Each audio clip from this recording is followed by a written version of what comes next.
Hey guys, welcome back to my weekly options video series where I'll be sharing with you my options trading game plan for the upcoming week.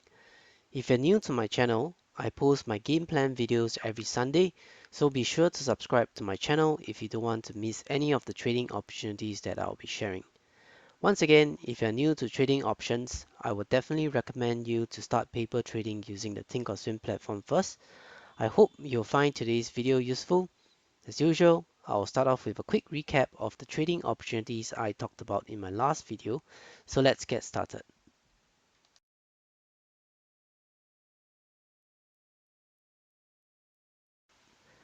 So starting off with the S&P 500 chart, you can see that prices are still pretty much range bound for this week. So this week was a short trading week because Monday was a public holiday, and on Friday, the S&P 500 chart actually reached an all-time high of 422.92. If you take a look at the weekly candlestick chart, you can see that prices are still pretty much far away from the 20-day moving average, which is the line in pink. So if you recall in last week's video, I did mention that I'm actually still pretty cautious about how the market is moving, simply because if you look at the historical trend, prices will always revert to the moving average, and when they start going parabolic, and when there's a correction, it's going to hit pretty hard because it's too far away from the moving average. So right now, if you look at the current situation, prices are going up in a pretty much parabolic trend, I would say. So if there's a correction back to the next moving average, it's likely going to be a deep correction, almost 5%. So, and that's the reason why I'm actually a bit cautious about some of the entries or trades that I'm going in for the upcoming few weeks. But we shall see what happens over the next few weeks. So if you recall in last week's video, one of the opportunities that I shared with you guys was on the ticker symbol OXY. I was hoping that on Tuesday when the market opened, the price will actually retrace slightly back to the moving averages over here, but that didn't happen. Unfortunately, on Tuesday when the market opened, prices actually kept up and went up all the way higher to $28. So the train has already left the station and I didn't want to chase the opportunity, so I didn't enter any positions for OXY. And the other opportunity that I shared with you guys would be for Apple. I did mention that Apple seems a little bit oversold as of last week. Right now, prices are hovering around the 200-day moving average, which is the line in red over here. And right over here, there seems to be a very strong support level.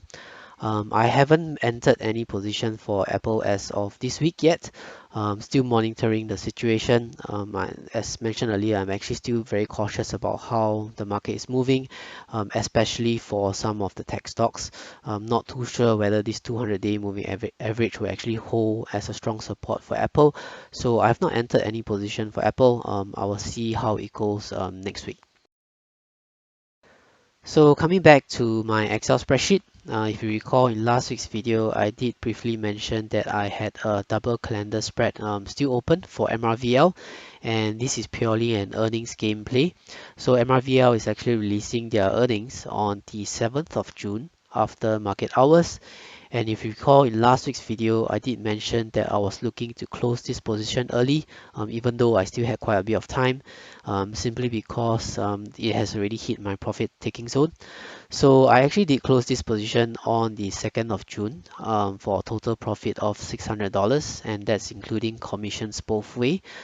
So a pretty good run for MRV, I would say, more than 50% return in a short span of 8 to 9 days.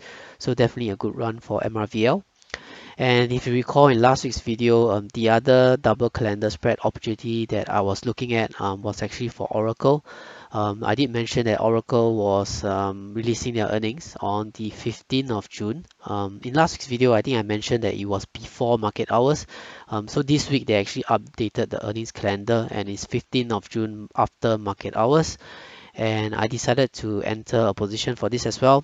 I entered it on the 4th of June, which is Friday, a total of 30 contracts for this. So same thing, if it hits my profit taking zone of around 35% profit, I will definitely want to close the trade early to take some money off the table. And likewise, if there are any other opportunities for the upcoming earnings, I'll definitely be sharing with you guys in my weekly videos as well. And the other two trades I have, that will be the cash secured puts for Alibaba and Apple. So no action required for this week because they are still actually pretty far away from their strike prices. And both contracts are actually due to expire on the 18th of June. I don't expect prices to actually fall below back to the current strike price. So I definitely think that I'll be able to keep the entire premium for this. So no action required. I'll just let the option expire and keep the entire premium for my cash secured puts. And likewise, if there is a correction in the near term in the market when the volatility spike, I'll actually look to enter more of these cash secured puts simply because I believe that for both the Alibaba and Apple stock, they're actually quite above their fair value or intrinsic value for the stock, and will definitely want to invest this for the long term. So once again, cash secured puts, you only sell them when you have enough cash or you have cash put set aside that you can buy back the shares eventually if you get assigned. And this strategy is actually purely for my long-term investment portfolio, and I intend to hold the shares of Alibaba and Apple for the long term if I eventually get assigned for the shares. So moving on to the last trade that I have in my spreadsheet, that will be the diagonal spread for Pfizer. So I actually didn't mention about this opportunity in my previous video, last week's video. But I actually found an opportunity on the 2nd of June, which is Wednesday, and I decided to just enter a diagonal spread position for this. So I entered a total of 8 contracts. My long contract is actually expiring. My long call is actually expiring on the 17th of September, strike price of $35. And my short call is actually expiring on the 11th of June, strike price of $39.50. If you take a look at the daily candlestick chart of Pfizer, the 2nd of June, there will be this green candlestick over here. That was when I entered my diagonal spread. So the reason why I entered a diagonal spread is because you can see that over the last couple of months, Pfizer has actually been trending upwards. You can see that the moving averages has also been on uptrend. And on the 2nd of June, that was when the prices were actually close to the 50-day moving average, which is the line in blue.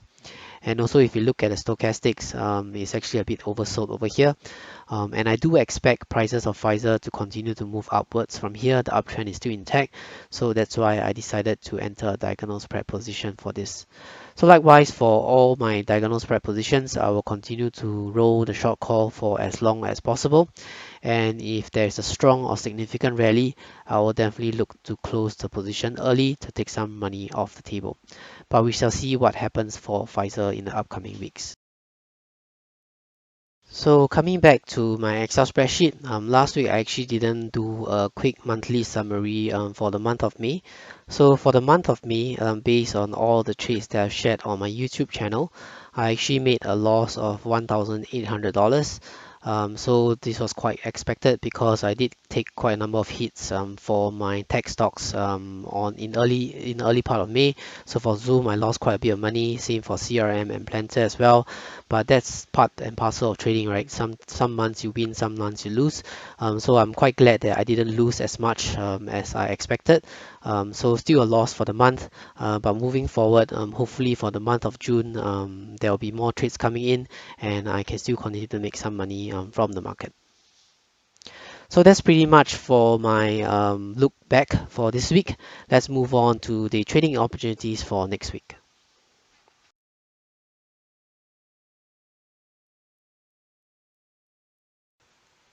So moving on to the trading opportunities for next week. In today's video, I'll be sharing with you 3 trading opportunities. The first trading opportunity is actually very similar to the one that I shared last week, which is on the VIX. So I typically enter a bull call spread on the VIX, especially when I feel a bit cautious about how the market is moving. This is a way to actually hedge my portfolio. If you take a look at the VIX right now, it's actually fallen back to the 16 price level, which is 1 year low, almost a 1 year low over here. And because I'm actually a bit cautious about how the S&P 500 is so far away from the moving averages, especially for the weekly candlestick chart like I've explained earlier. So in the next couple of days, likely if the market start to rally again, or even if VIX goes below the 16 price level, I will likely enter a couple of bull call spread for this. But as of now, I've not entered any positions for the VIX, so we shall see what happens next week. So the next opportunity that I'll be sharing with you would be for CVS Health, ticker symbol CVS. If you take a look at the daily candlestick chart, you can see that CVS is actually on a very nice uptrend over here. All the moving averages are moving in a clear uptrend. And this week you can see that prices actually retraced back slightly to the 20-day moving average, which is the line in pink. So prices actually shot up on Thursday, and I sort of missed the opportunity. Hopefully next week, if prices actually retrace back to the 20-day moving average, which is the line in pink, I will likely enter a similar diagonal spread for this. Although it's still far away, quite far away from the 50-day moving average, I do expect the trend to be intact, the upwards trend. So likewise, for all my diagonal spread trades, I intend to roll the short call for as long as possible. And if there's a significant rally, I will likely close the entire diagonal spread for a profit. So moving on to the last trading opportunity for this week, that will be for Johnson & Johnson, ticker symbol J&J. So the prices of J&J actually corrected quite significantly this week. On Tuesday, I think there was news coming out saying that the court actually rejected J&J's appeal for a $2.8 billion fine, and that sort of like plunged the prices down to this particular price level. And right now prices are hovering around the 50-day moving average, which is the line in blue. So honestly speaking, I actually won't be surprised if there is further correction down probably to the 100-day moving average, which is the line in yellow. At this price level, $163 and the 100-day moving average, I do expect this to be a very strong support level for J&J, simply because you can see from the historical trends over here that they actually bounce off the 100-day moving average here and here. And later on, when we move on to the weekly candlestick chart, you can see that $163 price level is also one of the key support level on the weekly candlestick chart. So I wouldn't be surprised if it corrects over to this level here, but the general uptrend of J&J is still pretty much intact. I do expect prices to be continuing on their uptrend. If you think about it, $2.8 billion for J&J, they actually have about $2.6 billion shares outstanding. So it's about a dollar of impact, but seems like the correction is way overdone, more than a dollar. So I do expect prices of J&J to bounce back up, and I won't be surprised if it falls slightly below to the 100-day moving average before moving off higher. So I'm actually looking for an opportunity to enter a diagonal spread position for this. But I'll wait a couple of days just to see whether the 50-day moving average is broken. Otherwise, I will enter a diagonal spread position for this. If you take a look at the weekly candlestick chart for J&J, you can see that the 163 price level, which is here, which I mentioned earlier, it's actually the 20-day moving average for the weekly candlestick chart. So you can see that prices always hovered around this 20-day moving average on the weekly candlestick chart. And I do expect this 163 level to be a significant support level. The uptrend you also can see from the weekly candlestick chart is very much intact for J&J. So we shall see what happens next week. And I will likely enter a diagonal spread position for J&J as well. So that's pretty much my trading plan for next week. I hope you have found this video useful. If you have any questions or suggestions, feel free to leave them in the comment section below and I'll try my best to answer them. If you're new to my channel and enjoyed watching this video, be sure to subscribe as I post videos like this every Sunday and sometimes on Thursdays as well. Happy trading and thanks for watching.